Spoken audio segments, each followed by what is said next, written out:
नमस्कार, स्वागत आहे तुमचं माझ्या एका नवीन व्हिडिओमध्ये. तर आज आहे संकष्ट चतुर्थी आणि त्यानिमित्त मी इथे बनवणार आहे उकडीचे मोदक.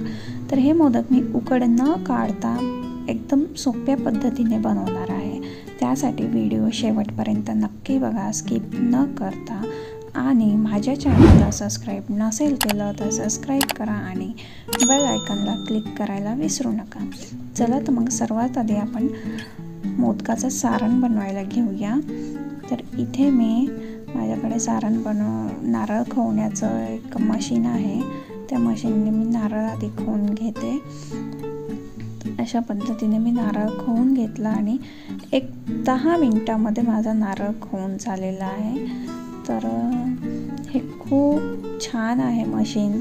तुम्हाला पाहिजे असेल तर मला कमेंट करा, मी लिंक शेअर करते. आणि एका नारळामध्ये भरपूर असं सारणसाठी आपल्याला नारळ खवून झालेला आहे. तर इथे मी एक कढईमध्ये 1 चमचा तूप घेतला आणि त्यामध्ये आपण 2 कप खवलेलं नारळ आणि 1 कप गूळ हे प्रमाण घेणार आहोत.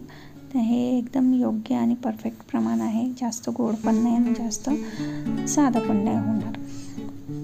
तर इथे मी हे सर्व मिक्स करून घेते. तर सर्वात आधी तर कढई गरम झालेली आहे आपली. तर यामध्ये मी सेंटरमध्ये होल करून त्यामध्ये खसखस टाकून घेते. खसखस मी आधी नाही टाकली जेणेकरून ती करपून नाही जाणार. तर अशा पद्धतीने खसखस मी मिक्स करून घेतली आणि आपल्याला हे गूळ वितळेपर्यंतच आपल्याला सारण गरम करून घ्यायचं आहे. तर हे 21 मोदकासाठी एकदम परफेक्ट प्रमाण आहे. तुम्ही बघू शकता आपलं इथे सारण रेडी आहे. गूळ पूर्ण वितळलेला आहे. त्यामध्ये मी आता पाऊण चमचा होईपर्यंत जायफळ डायरेक्ट खिसून घालणार आहे. पावडर करून ठेवलेली नाही, डायरेक्ट खिसून घातलं त्याचा सुगंध खूप छान येतो. तर इथे आपलं सारण रेडी आहे. आता आपण घेऊया मोदकाचं पीठ मळून. त्यासाठी मी इथे 1 कप तांदळाचं पीठ घेतलं. आंबेमोहर तांदळाचं पीठ आहे. त्यामध्ये पाऊण चमचा मी मीठ घातलं आणि ते अशा पद्धतीने मिक्स करून घेतलं. आता यामध्ये मी अर्धा कप पाणी आणि अर्धा कप दूध घेणार आहे. तुम्ही पूर्ण 1 कप दूध घेतलं तरी चालेल. तर यामध्ये मी थोडंसं 1 चमचा तूप घेतला आणि एक उकळी काढून घेतली. आणि आता हे एकदम गरम दूध आणि पाणी मी पिठामध्ये टाकून पीठ मिक्स करून घेणार आहे. ही प्रोसेस केल्यामुळे आपल्याला तांदळाची उकड काढायची गरज नाही पडत.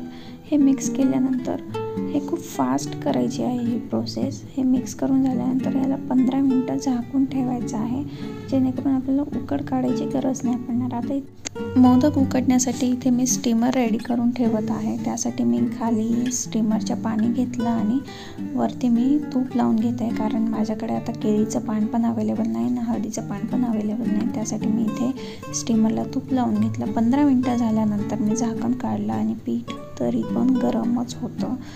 चटके बसत होते, पण चटके बसल्याशिवाय जे आपल्याला पाहिजे ते व्यवस्थित चविष्ट असं भेटत नाही म्हणतात, तसं आहे हे. तर हे गरमच आपल्याला पीठ मळून घ्यायचं आहे. आता आपण भाकरीचं पीठ कसं मळून घेतो त्या पद्धतीने हे पीठ मळून घ्यायचं आहे. आणि ही प्रोसेस 5 ते 10 मिनटं आपल्याला करायची आहे. तुम्ही जेवढं जास्त ही प्रोसेस कराल तेवढं पीठ छान मळलं जाईल आणि मोदक पण छान होतील. त्यासाठी ही प्रोसेस 5 ते 10 मिनटं कंटिन्यू करायची आहे.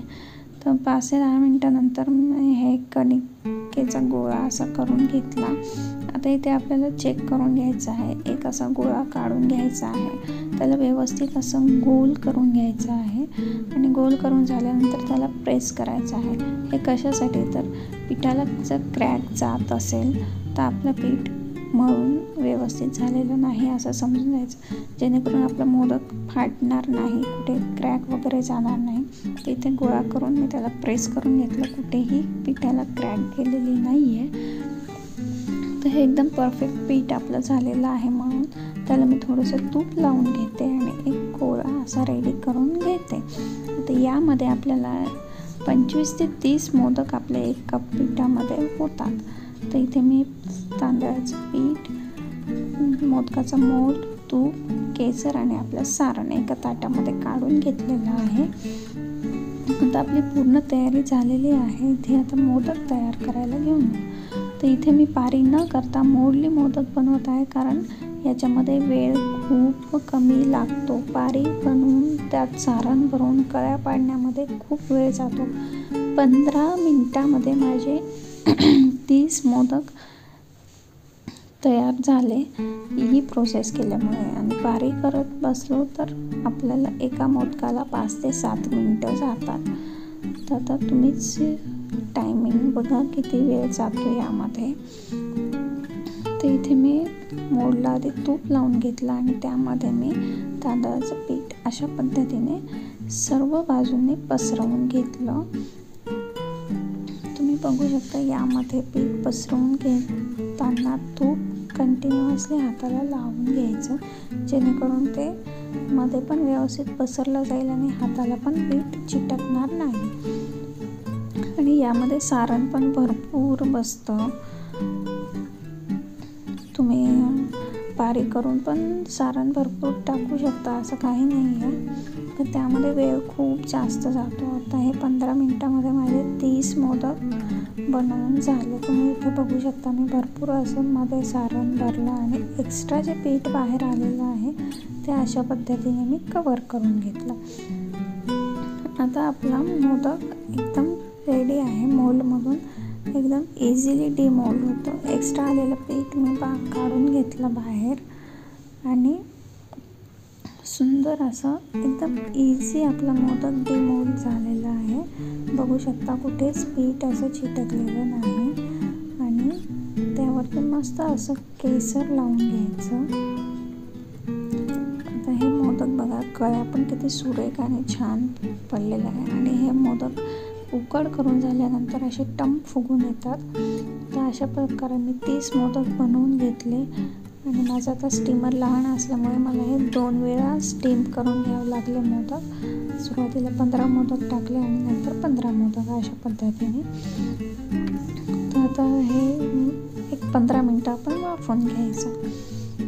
वाफवून झाल्यानंतर 15 मिनटं ठेवलं मी वाफायला. वाफवून झाल्यानंतर बघू शकता मोदक आपले फुगून आलेले आहेत आणि कुठल्याच मोदकाला क्रॅक वगैरे गेलेले नाही आहे. तुम्ही बघू शकता इथे.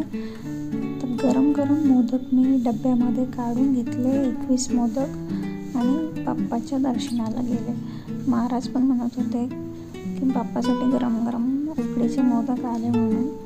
तर इथे बाप्पाचं दर्शन पण झालं, मोदक पण दिले.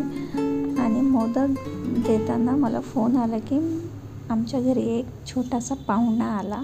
ही खूप आनंदाची गोष्ट आहे. चतुर्थीच्या दिवशी आमच्या घरी गणपती बाप्पाचे आगमन झाले. माझ्या जावेला मुलगा झाला. हे मोदक दिल्याबरोबर फोन आला. कसा वाटला व्हिडिओ कमेंट करून नक्की सांगा आणि भेटूया अशाच एका नवीन व्हिडिओमध्ये. बाय. Thank you for watching.